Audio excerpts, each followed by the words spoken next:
आज हम कर्म और उसके नतीजों के एक ऐसे सफर पर निकलने वाले हैं जो सीधे गरुड़ पुराण से निकल कर आता है।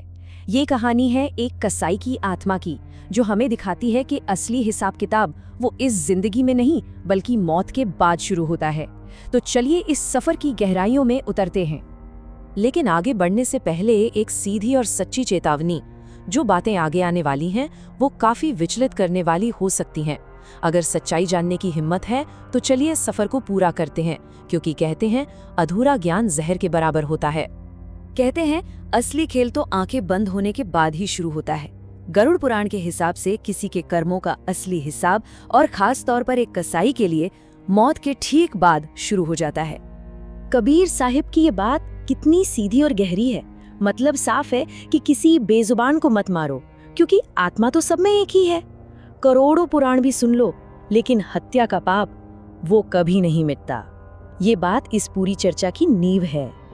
तो कसाई के लिए कर्मों का फल कब मिलना शुरू होता है? ठीक मौत के पल से। यही उसके कर्मों के फल का सबसे पहला, सबसे शुरुआती पड़ाव है। गरुड़ पुराण में जो बताया गया है वो बहुत भयानक है। ऐसे पापी इंसान की मौत कभी भी शांति से नहीं होती। सोचिए, गले में कफ फंस गया है, सांसें उखड़ रही हैं और उसे लेटे लेटे अपने बिस्तर पर ही नर्क की सीन दिखाई देने लगते हैं। और फिर सामने आकर खड़े हो जाते हैं भयानक यमदूत। यमदूत उस आत्मा को शरीर से ऐसे ही नहीं निकालते, उसे जबरदस्ती खींचकर बाहर निकाला जाता है। और ये दर्द इतना ज्यादा होता है कि कहते हैं मानो हजारों बिच्छू एक साथ डंक मार रहे हों। ये पीड़ा इतनी भयानक होती है कि डर के मारे इंसान का मल मूत्र तक निकल जाता है। बस यही है पाप की पहली सजा। शरीर तो छूट गया, पर सफर अभी शुरू हुआ है। एक ऐसा सफर जो न्याय के घर यानी यमलोक तक जाता है। और ये कोई फूलों का रास्ता बिल्कुल नहीं है।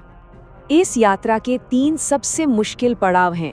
पहले तो आत्मा को खौलते हुए तांबे जैसी गर्म जमीन पर हजारों योजन तक घसीटा जाता है।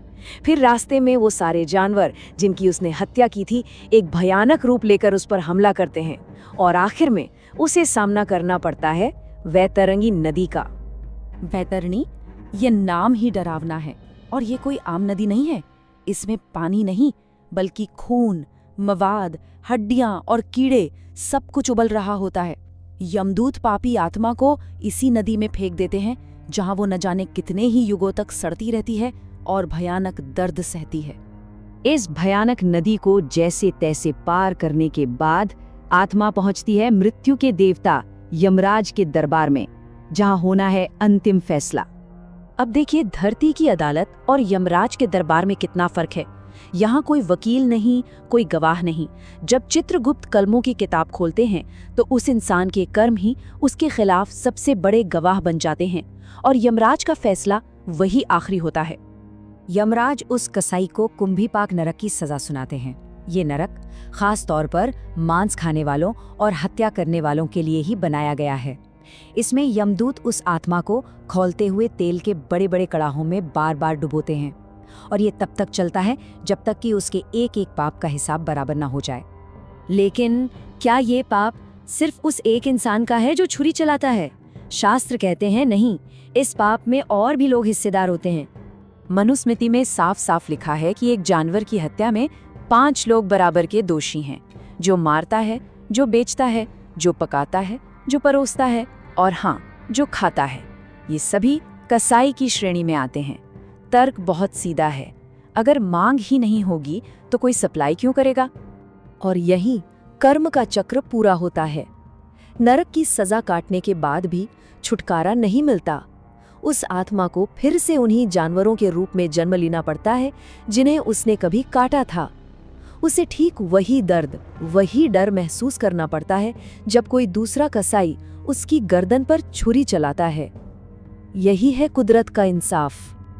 तो अब एक बहुत बड़ा सवाल उठता है कि क्या इस भयानक चक्र से, इस पाप की गठरी से निकलने का कोई रास्ता है? क्या कोई उम्मीद है? हाँ, रास्ता तो है, पर वो बहुत ही मुश्किल और कांटों भरा है। इससे निकलने के लिए 4 कदम बताए गए हैं।